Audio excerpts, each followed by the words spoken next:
20절부터 보겠습니다. 20절부터 마지막 절 22절까지, 에베소서 2장 20절로 22절까지 다 함께 소리를 모아서 함께 봉독하겠습니다. 봉독합니다. 너희는 사도들과 선지자들의 터 위에 세우심을 입은 자라. 그리스도 예수께서 친히 모퉁이 돌이 되셨느니라. 그의 안에서 건물마다 서로 연결하여 주 안에서 성전이 되어가고, 너희도 성령 안에서 하나님이 거하실 처소가 되기 위하여 그리스도 예수 안에서 함께 지어져 가느니라. 아멘. 이제 오늘부터는 성소를 세우시는 성령님에 대해서 말씀을 나누도록 하겠습니다. 하나님께서 거하실 처소, 우리를 향해서 말하죠. 우리는 성령이 내 안에 거하시는 처소다, 성전이다라고 말씀을 합니다. 그러면 나를 세우고 내 안에서 성전을 세워가는 역사는 누가 하느냐? 성령께서 하신다. 그것을 말씀해주고 있죠. 그러니까 내가 예수를 믿는다고 무조건 성소가 되는 것이 아니라 주님이 거하실 처소가 되도록 역사하시는 분이 바로 성령님이십니다. 그러니까 성령이 내 안에 충만할 때 내가 주님이 거하실 온전한 처소가 된다, 그렇게 말할 수가 있는 것입니다. 그러면 먼저 건축을 하려면, 성전을 건축하려면 뭐가 있어야 돼요? 먼저 땅이 있어야 되죠. 터가 있어야 됩니다. 성전을 세울 만한 터가 있어야 그곳에 건물을 세울 수가 있는 거죠. 그러면 그 터가 뭐냐라고 하는 겁니다. 성경은 그 터를 가리켜서 뭐라고 말씀하느냐? 예수 그리스도이시다, 그렇게 말씀을 하고 있습니다. 함께 보겠습니다. 고린도전서 3장으로 가보겠습니다. 고린도전서 3장 11절 보겠습니다. 고린도전서 3장 11절 266쪽입니다. 고린도전서 3장 11절 다 함께 있습니다. 이 닦아둔 것 외에 능히 다른 터를 닦아둘 자가 없으니 이 터는 곧 예수 그리스도라. 아멘. 그러니까 오직 예수 그리스도께서만이 이 터가 된다, 그렇게 말씀합니다. 그 터 위에 다른 것을 세우셔는 안 되는 거죠. 그러니까 오직 예수 그리스도께서 터가 되시는데, 그러니까 10절에는 그렇게 말씀합니다. 내게 주신 하나님의 은혜를 따라 내가 지혜로운 건축자와 같이 터를 닦아두매 다른 이가 그 위에 세우나 그러나 각각 어떻게 그 위에 세울까를 조심할지니, 즉 터가 되신 예수 그리스도 그 위에다가 집을 짓는 것을 말씀해주고 있습니다. 그러니까 사도들과 선지자들이 바로 예수 그리스도라는 터 위에, 믿음의 터 위에 교회를, 집을 짓고 우리의 성전을 세워가고 있다, 그렇게 말씀해주고 있습니다. 오늘 본문에서도 우리가 20절의 말씀을 보았죠. 20절에 말합니다. 너희는 사도들과 선지자들의 터 위에 세우심을 입은 자라. 그리스도 예수께서 친히 모퉁이 돌이 되셨다. 즉 터가 되시는 예수 그리스도께서 여기서 뭐라고 그래요? 본문에는 모퉁이 돌이 됐다, 그렇게 말씀하죠. 이 모퉁이 돌이라고 하는 것은요, 큰 건물의 한 구석에 조그만 돌, 그것을 말하는 것이 아닙니다. 기초다라고 하는 거죠. 기초. 모든 건물의 기초가 가장 중요하죠. 그러니까 예수 그리스도께서 기초가 되셨다, 그렇게 말씀을 하고 있는 겁니다. 제가 자랐던 모 교회, 홍성 성결교회는요, 원래 건물이 어떤 건물이냐면 절터였습니다. 절터. 근데 그 절터가 일본 사람들이 지은, 일제시대에 지은 그 절입니다. 그러니까 그 절을 매입을 해가지고, 그래가지고 이제 성전으로 리모델링 해가지고 예배를 시작을 했거든요. 그러니까 이 교회 문도 일본식 절입니다. 그래서 문도 이게 그 대나무로 막 쪼개가지고 쭉 엮어서 문을 닫았습니다. 성전문을 쭉 열면은요, 이 대나무가 차라라라 하고 열립니다. 소리가 굉장히 경쾌해요. 근데 일본 애들이지만 마음에는 안 들지만 소리는 참 좋습니다. 근데 그렇게 해서 문을 열고 계단을 올라가면 이제 본당이 나오는 거죠. 그러면 이제 거기에서 이제 예배를 드리는데 이제 부흥을 해서 교회를 다시 지어야 될 상황이 됐습니다. 그래서 그 건물을 다 철거하고, 그리고 이제 기초를 파괴해서 거기에 기초를 다 걷어냅니다. 그러다 보니까 얼마나 튼튼하게 지었는지요. 모퉁이 돌들이 사방울에 있는데 이 돌이 거짓말 안 보태고요, 1m쯤 되는 둥그런 돌입니다. 그 돌을 갖다가 기초로 다 놓고 그 위에다가 집을 지은 거예요. 그러니까요, 이게요, 웬만한 드릴로 뚫어지질 않는 거예요. 그래서 그거를 캐는데 굉장히 어려웠습니다. 지금이야 우리 건축하시는 분들은 뭐 기술이 많이 발달하고 기계들이 많이 좋아져서 뭐 별로 어려움이 없지만 그때는요 굉장히 그게 힘들었습니다. 그러니까 60년대였거든요, 그게. 그러니까 굉장히 힘들고 어렵게 해서 뭐 다 손으로 갖다가 긁어내고 삽으로 긁어내고 고갱이를 해가면서 굉장히 많이 힘들게 캐냈던 그런 기억이 있습니다. 그런데 그걸 보면서 한결같이 공사하는 분들이 그러는 거예요. 정말 일본 애들이 집은 잘 짓는다. 튼튼하게 잘 짓는다는 거예요. 기초가 튼튼하다는 거죠. 우리의 믿음도 마찬가지입니다. 이 터라고 하는 것은 예수 그리스도를 말씀하는데 오늘 본문에 보면은 모퉁이 돌이다라고 말하는데 모퉁이에 있는 작은 돌이 아니라 모든 우리의 믿음에 우리 성전의 기초가 되는 가장 근본이 되는 것이다. 그것을 말씀해주고 있다라고 하는 거죠. 그러니까 예수 그리스도께서 거룩한 성소를 건축하는 일에 모퉁이가 되셨다. 그것을 말씀해주고 있습니다. 주님의 몸된 우리 세연교회 어떻습니까? 우리 교회 또한 건물 아름답게 지었는데 이 건물의 기초가 몇 평이냐 그 땅이 아니라 예수 그리스도가 기초가 되심을 믿으시기 바랍니다. 그 예수 그리스도께서 기초가 되시고 그 위에 우리가 이 아름다운 성전을 짓고 우리 몸을 또한 주님이 거하시는 성소로 세운 바 됐다. 그것을 말씀해주고 있는 거죠. 그러다 보니까 간혹 이제 우리 어른들께서 그런 말씀하시죠. 나는 이 성전에 뼈를 묻어 그렇게 말씀하시죠. 이 성전에 뼈를 묻는 게 아닙니다. 세현교회에 뼈를 묻는 거예요. 그 교회 이름, 그 성소에 뼈를 묻는 거죠. 이 건물이 아닙니다. 우리는 때때로 어때요? 이 건물에 너무 애착을 갖다 보니까 그러다 보니까 이 건물을 바꾼다라거나 형태를 바꾼다라거나 혹은 철거하고 새로 짓는다라거나 이런 것들이 힘들어하는 분들이 많이 있습니다. 그런데 그럴 필요 없습니다. 왜요?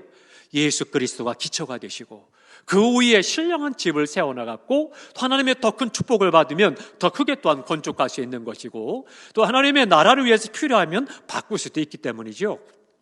그러니까 이 건물 자체에 우리가 지나치게 매이면 그것이 우상이 돼서 결국은 우리 신앙생활 또한 어려워지는 일을 겪게 되기도 하죠.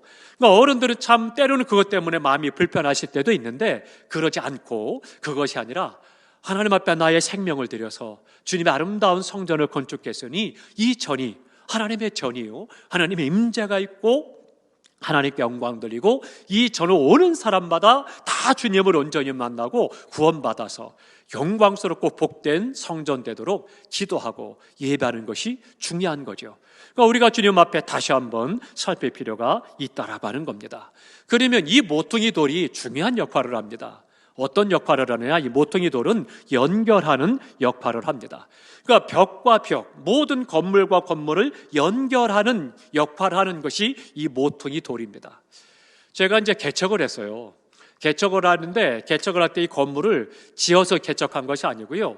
있는 조그만 허름한 건물을 샀어요. 건물을 사는데 건물이 어떤 건물이냐면요. 그냥 닭장입니다. 닭장이라고 이해하시면 딱입니다. 그러니까 대학교가 있고 직업훈련원이 있고 뭐 그런 지역이기 때문에 학생들 자취방으로 그냥 일자를 딱 줬습니다. 그래서 정말 학생 하나가 눕고 책상 하나 있으면 끝나는 그 크기입니다. 방 하나가. 그러니까 문 열면은 바로 부엌이고 부엌에서 바로 방으로 들어가면 그렇게 누워서 자고 책상 있으면 끝나는 거예요. 그 방들이 너댓 개가 쭉 붙어 있는 그 집 한 채를 샀습니다. 그래가지고 벽을 다 헐고 지붕을 높이고 그리고 한쪽 벽을 높여서 본당을 만들고요. 그리고 1m쯤 되는 그 밖에다가 또한 똑같은 동 하나를 더 사서 그거는 이제 저희 사택하고 교육관으로 쓰는 거예요. 그런데 얼마나 난리물을 졌느냐면요.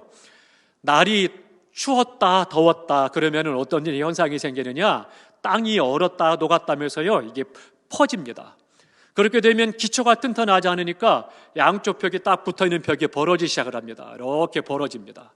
그러면 위에 천장은 붙어 있습니다. 천장은 붙어 있는데 밑에 벽이 쭉 갈라져 있어요. 그럼 방에서 밖이 다 보여요. 그러니까 방에서 밖이 다 보이죠. 지나가는 차들 불빛이 막 보이죠. 아래에서 막 이야기하면은 김이 밖으로 나가요. 벽 밖으로.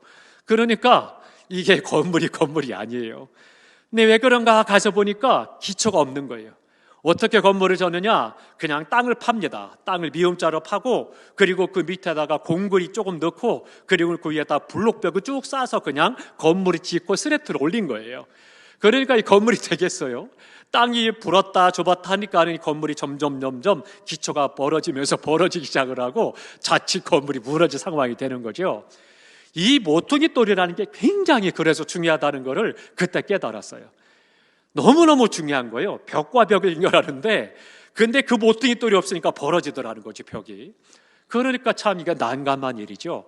우리 신앙도 마찬가지입니다. 모퉁이 돌 되시는 예수 그리스도, 우리 교회를 다 연결하는 모퉁이 돌이 되시는 예수 그리스도가 연합하게 하신다는 거예요. 그러니까 우리 세원교회 모든 세원 공동체, 모든 성도들이 연합하여 하나가 되게 하는 역할을 누가 하느냐? 예수 그리스도시라는 거예요. 그런데 그 일을 하는 것이 누구냐? 성령님이십니다.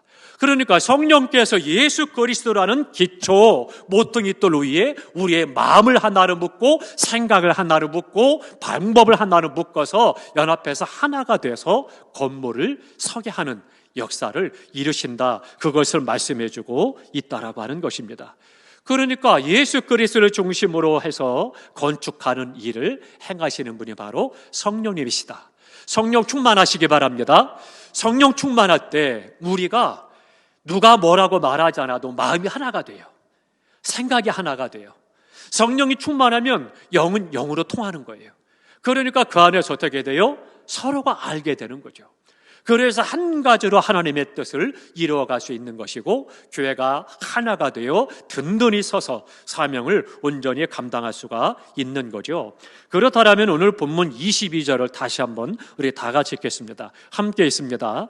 너희도 성령 안에서 하나님이 거하실 처소가 되기 위하여 그리스도 예수 안에서 함께 지어져 가느니라. 아멘. 그러니까 하나님이 거하실 처소를 건축하시는 분이 성령님이시다, 그렇게 말씀하고 있고, 성도들은 이 처소의 재료가 되는 거죠. 그러니까 내가 기둥이 될 수도 있고 의자가 될 수도 있고 지붕이 될 수도 있고 내가 거기에 바닥이 될 수도 있는 거죠. 그 모든 재료는 우리 모두입니다.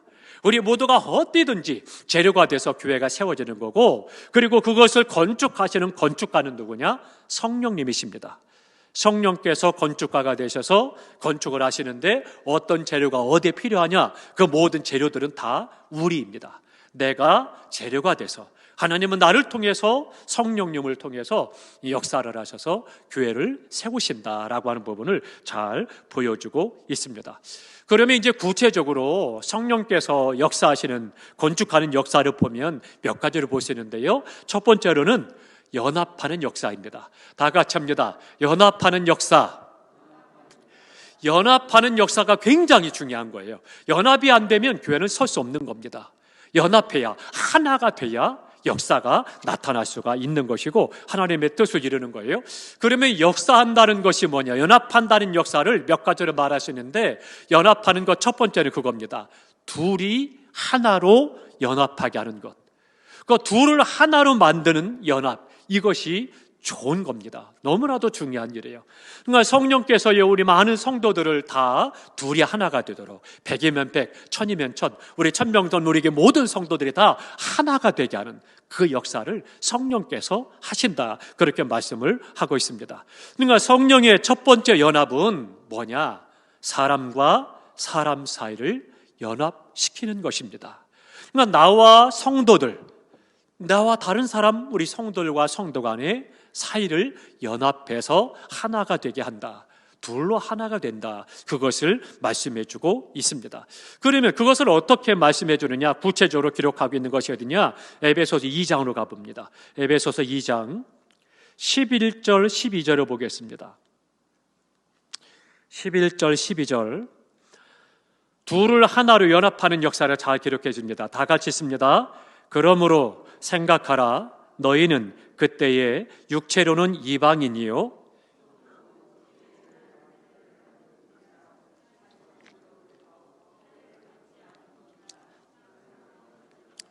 그때 너희는 그리스도 밖에 있었고 이스라엘 나라 밖의 사람이라 약속의 언약들에 대하여는 외인이요 세상에서 소망이 없고 하나님도 없는 자이더니. 아멘. 그러면 우리는 어떻게 되느냐? 이 11절 12절에 말씀하고 있는 것처럼 다르다는 거예요.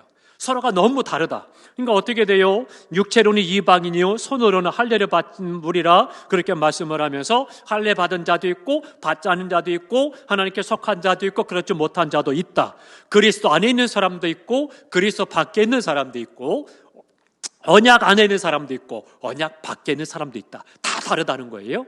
그런데 그들을 하나로 연합하게 하셨다. 그것이 바로 성령님의 역사다. 그것을 말씀하는데요. 계속해서 봅니다. 2장 13절부터 봅니다. 에베소서 2장 13절부터 18절까지 계속해서 있습니다. 함께 교독합니다. 제가 먼저 13절에 있습니다. 이제는 전에 멀리 있던 너희가 그리스도 예수 안에서 그리스도의 피로 가까워졌느니라.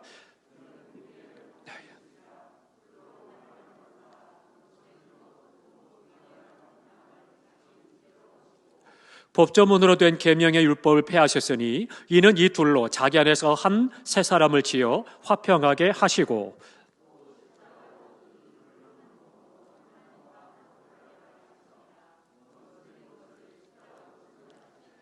또 오셔서 먼 데 있는 너희에게 평안을 전하시고 가까운 데 있는 자들에게 평안을 전하셨으니.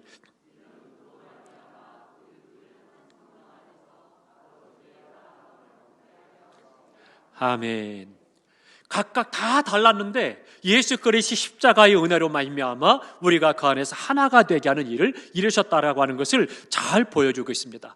어떤 관계였느냐? 다 다르다. 그런데 그것을 예수 그리스도께서 화목케 하심으로 우리가 하나가 되고 연합하는 존재가 되었다. 그것을 말씀해주고 있는 거죠. 그러니까 성령은 예수 그리스도의 피로 말미암아 중간에 막혀있는 담을 다 헐어버리시고 서로 다른 사람들, 서로 다른 모든 사람들을 성령 안에서 아버지께 나아가도록 연합시키는 일을 하셨다. 그것을 말씀해주고 있습니다. 그러니까 우리 모두가 다 주님 안에서 하나가 되었음을 믿으시기 바랍니다. 그러니까 우리 모두가 다 하나가 됐다. 너무나도 감사한 것을 말씀해주고 있습니다. 그리고 19절에 말합니다. 19절 다 같이 읽겠습니다. 그러므로 이제부터 너희는 외인도 아니요 나그네도 아니요 오직 성도들과 동일한 시민이요 하나님의 권속이라. 아멘. 굉장히 중요한 말씀입니다. 이 19절이 이제는 우리가 각각 다르지 않다는 거예요. 이방인도 아니고 외인도 아니고 나그네도 아니요 성도요 동일한 시민이요 하나님의 권속이다. 그렇게 말씀하고 있습니다. 그러니 얼마나 감사한지 모릅니다. 이제 우리가 죄인이 아닙니다. 또 이방인도 아닙니다. 외인도 아닙니다. 언약 안에 있는 사람들이요 약속된 사람들이요 동일한 하나님의 나라의 시민이요 성도요 권속이다 말씀하고 있습니다. 저는 이 성도라는 말을 굉장히 좋아합니다. 거룩할 성자를 써서 우리 모두가 거룩한 하나님의 사람이라는 거예요. 그게 성도라는 말이거든요. 그러니까 신자라는 말, 믿는 자라고 하는 말은 다른 종교도 다 써요. 불자 그렇게 말하죠. 그런데 그게 아니라 성도, 하나님의 사람, 예수 그리스도 안에서 구원받아 거듭난 죄를 용서함 받은 사람만 성도가 되는 거예요. 그러니까 우리가 성도요 또 하나님 앞에 서서 오직 동일한 시민이요 천국의 시민이 됐고 하나님 나라의 시민이 됐고 하나님의 권속이다. 하나님의 권세와 능력을 얻은 것을 속한 사람이다. 얼마나 감사하고 귀합니까? 그러니까 우리 모두가 다 주님 안에서 허락하신 이 놀라운 축복이 이제는 우리가 성령 안에서 얻게 됐던 거죠. 그래서 내가 성령이 내 안에 거하시는 성전이 됐고 그리고 그 안에서 우리 모두가 다 하나가 되었음을 말씀해주고 있습니다. 교회가 시끄럽다 혹은 여러 가지로 갈라져 있다 그것은 영적으로 성령 충만하지 않다는 것입니다. 그러나 성령 충만한 교회는 의견은 다르다 할지라도 마음이 하나가 되고 뜻이 하나가 되고 한 가지로 하나님의 역사를 이루어 가게 되어 있는 것입니다. 초대교회도 마찬가지였습니다. 초대교회도 가장 이상적인 교회라고 하지만 그 교회 안에도 문제는 많았습니다. 시험도 많았습니다. 그러나 어떻게 돼요? 그 안에 성령 충만해서 모두가 한 마음 한 뜻이 돼서, 그래서 자기 것을 주장하지 않고 서로를 베풀고 나누고 섬기면서 생명을 걸고 복음을 전했던 거죠. 이 땅에는 완전한 교회 없습니다. 그러니까 우리가 생각할 때 때때로 왜 우리 교회는 이런 문제가 있지? 왜 우리 교회는 이런 것이 약점이지? 괜찮습니다. 이 땅이 있기 때문에 약한 거예요. 죄인이 모였기 때문에 약점이 있습니다. 부족한 부분이 있습니다. 흠이 있습니다. 그러나 중요한 것은 성령 충만해서 우리가 예수 그리스도 안에 서로가 연합하여져서 한 마음 한 뜻이 돼서 하나님의 나라를 이루어가는 것이 중요한 것이죠. 그럼 우리는 모두가 다 성령 충만하셔서 성령의 사람으로 연합하게 하시는 그런 역사가 날마다 경험되어져서 그 안에서 이 놀라운 은혜를 체험하시기를 주님의 이름으로 축원합니다. 그러면 성령께서 우리 가운데 충만히 역사하셔서 연합하는 증거가 있습니다. 그 증거, 결과가 뭐냐? 하나는 화목한 것입니다. 나는 어떻습니까? 성도와 성도 간에 화목하십니까? 의견이 달라도 화목해야 됩니다. 생각이 달라도 화목해야 합니다. 뭐 이런저런 이야기는 다 할 수 있어요. 그렇지만 하나님의 뜻이라고 생각하고 하늘의 뜻을 못 것이면 그때부터는 하나가 되어야 되는 거죠. 그러니까 그 안에서 생각이 다르고 의견이 달랐다고 해서 너 나하고 의견 달라? 너는 우리 교회 교인 아니야. 너는 나하고 친하지 않아. 그건 그 신앙에 문제가 있는 거죠. 그게 아니라 회의할 때는 생각은 다르고 더 방법은 다르게 이야기할 수 있다 할지라도 결론이 나면 이것이 하나님의 나라를 위해서, 우리 교회를 위해서, 다른 성도들을 위해서 이것이 좋겠다. 그래서 결론 내렸다라면 그때는 마음을 묻고 한 가족이 협력하면서 함께 화목해서 기쁨으로 그 일을 감당해 나가야 되는 거죠. 이것이 바로 성령께서 연합하게 하시는 역사를 보는 거죠. 그러니까 성령이 충만한 가운데 연합하게 하고 하나가 되게 하는 역사에 나타나는 증거, 결과가 뭐냐? 화목하게 된다는 거죠. 우리 성도 간에 때에 따라서 다 의견이 맞을 수는 없습니다. 또 내 입의 혀와 같이 똑같을 수는 없어요. 그렇지만 화목한 것이 중요하다라고 하는 거죠. 생각이 다르고 다른 의견을 냈다고 해서 그 사람이 원수가 되거나 멀리한다라면 어리석은 겁니다. 우리가 주님 안에 있어서 하나님의 사람답게 서로를 연합해서 하나가 되었으니까 서로 간에 화목한 것이죠. 생각은 달라도 뜻은 달라도 화목해야 되는 것이고 그 안에서 또한 하나 되는 역사를 이루어가는 것을 볼 수가 있습니다. 또 하나 중요한 것은요, 동일한 목적이 있습니다. 한 가지로 하나님 앞에 나아간다는 것입니다. 사람을 위한 것이 아니라 하나님께 나아가는 거예요. 그래서 하나님께 마음을 먹어서 화목함으로 함께 나아가서 하나님의 뜻을 이루는 교회, 건강한 교회요, 성령이 연합해서 하나가 되는 역사를 이루어 갔다라고 하는 거죠. 우리 모두가 다 하나님과 내가 다른 성도와 화목한 은혜의 삶을 살아가시기를 주님의 이름으로 축원합니다. 초대교회는 말하죠. 평안하여 든든히 서갔다. 그렇게 말씀하신 것처럼 우리 교회가 그리스도 안에서 성령으로 하나가 되어 화목하고 든든히 서가는 축복된 교회요, 시대적 사명을 감당할 뿐만 아니라 이 땅에서 존귀하고 아름다운 성도의 삶의 승리가 있기를 주님의 이름으로 축복합니다. 기도하겠습니다. 하나님